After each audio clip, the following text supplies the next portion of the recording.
Welcome to Draw Tip Tuesday.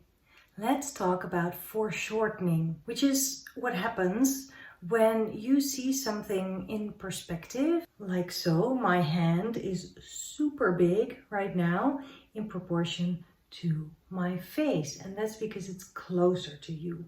And that distortion can actually be even worse with a camera like this. Today, let's use that extra distortion and let's tackle how to even put that onto paper. Because sometimes when you see something distorted like that, foreshortened like that, you're like, wait, no, that can't be right. But then it is right. So today I will pose for you, and together we will try and get that strange perspective onto our paper. Let's do this.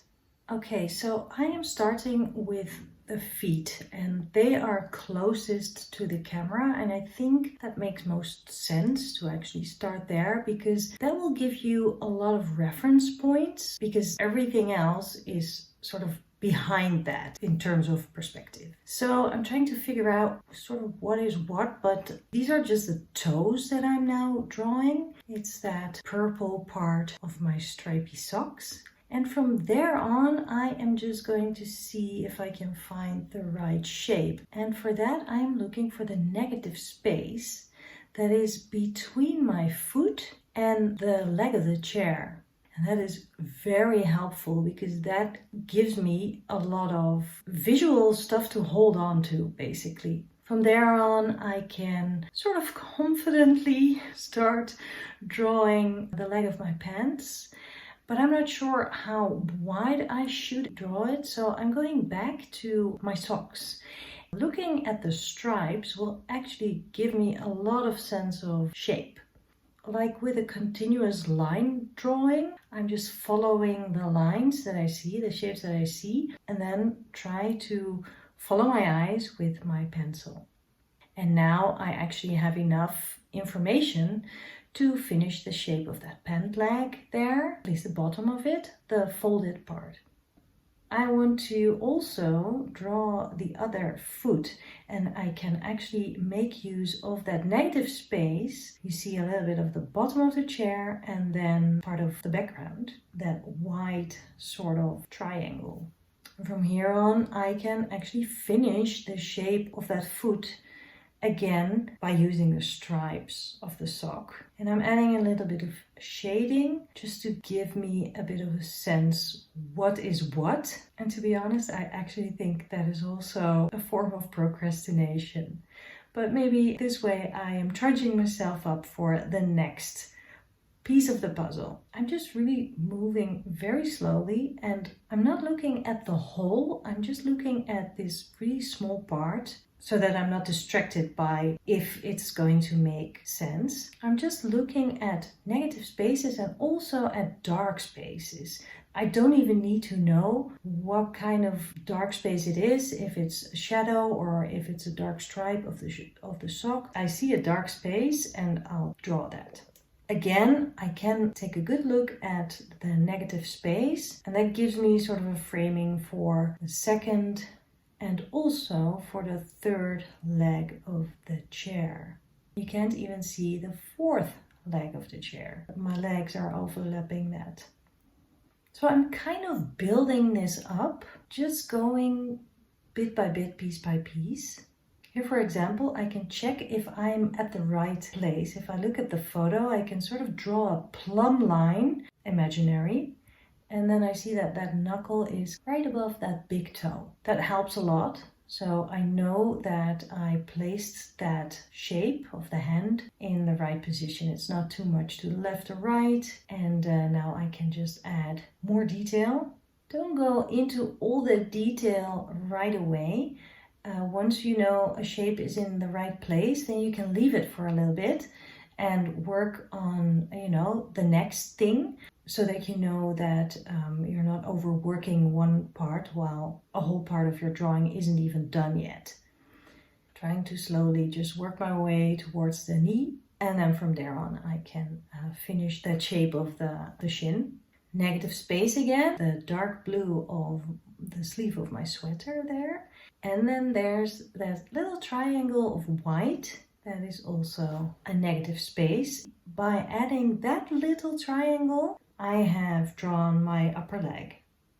I'm shading a little bit to give myself some context, to understand what is what. And now I'm going to tackle the very scary part, which is my head. I can see that the start of my neck is actually starting right where on the other side of my knee, the end of my sleeve is. I'm not finishing up the whole head yet because I want to first draw the shape on the right of the chair with my arm on it. If I have that, I can actually make sure that everything is in place before I already have drawn, you know, a whole face and it turns out to be on the wrong height or something. Again, negative space. And once I have done that, I can finish the shape of the hand. I can now see that I didn't quite draw the chair in the right position, that line of the chair, but that's okay, I can fix that. Adding the upper leg, again, that is like a stretched triangle, that's all. Here's another bit of procrastinating because the face is to me quite a scary part, but here we go. I'm looking at the shape of the hair and then I can use that dark space as a negative space. You see that little curtain of hair that actually can give me the placement and the shape of the nose. By just drawing that dark bit, I am drawing the nose. All I need to add is a nostril that we look up into. And there's my nose.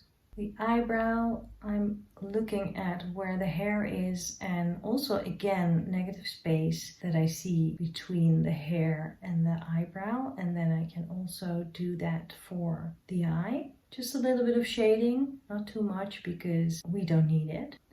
Placement of the mouth, also by using just the dark shadow on the lip. I think that's enough to describe the face.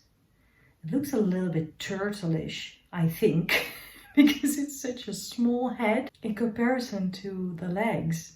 And I'm sitting in this chair. That's really funny. I suddenly see myself as a sort of a turtle here.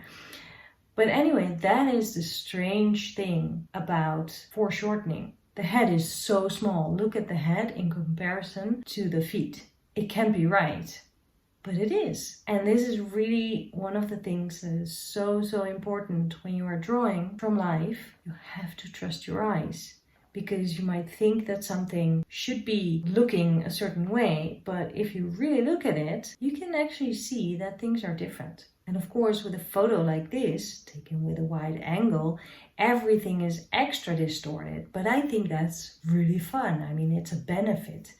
And you can actually also use the frame of the photo if that helps you to find more negative spaces for the outline, for example. I am using a purple colored pencil by Caran. It's a Luminance colored pencil. I love the texture of it and the feeling of it. It's soft, but not too soft, not too oily or greasy. I'm really happy with how this turned out. Kind of surprised by myself here. And now I'm just adding a little bit of shading just because I don't want to stop yet. And also to make sure that the drawing has enough volume and lights and darks. I think I'll add that part of the background because that also is distorted. I think that gives it a little bit of a frame and a little bit of context. Just some more shading on the legs. And that's it. Well, that sure was challenging. But I think if you find those parallels and if you know how to, find points where you can measure things against each other and you use your negative spaces, then you can that can bring you a long way. Play around, exaggerate if if that helps you. All of those things will help you to make a convincing drawing, basically. Be a little bit courageous. I think you need that because when you start with a drawing like this, you might get into some sort of panic mode at first, but just start and trust trust your eyes, trust that you can do it. This needs a lot of practicing, so do it a lot. Maybe you can take some pictures like I did, model for yourself, but you can also find lots of photos online to practice with. And the more you practice, the more confident you will get, even though every time for every artist, this is like a big one and a tough one and a good challenge. But I like challenges. It pushes me out of my comfort zone, and when the drawing actually, turns out well, that's always great. But just the process of finding all the pieces of the puzzle, that is actually the most fun part of drawing. Have fun, keep on practicing. I will do so too. And make sure to subscribe to my channel so you won't miss out on any new Draw Tip Tuesdays that I will be publishing and posting here. I will see you soon. Bye.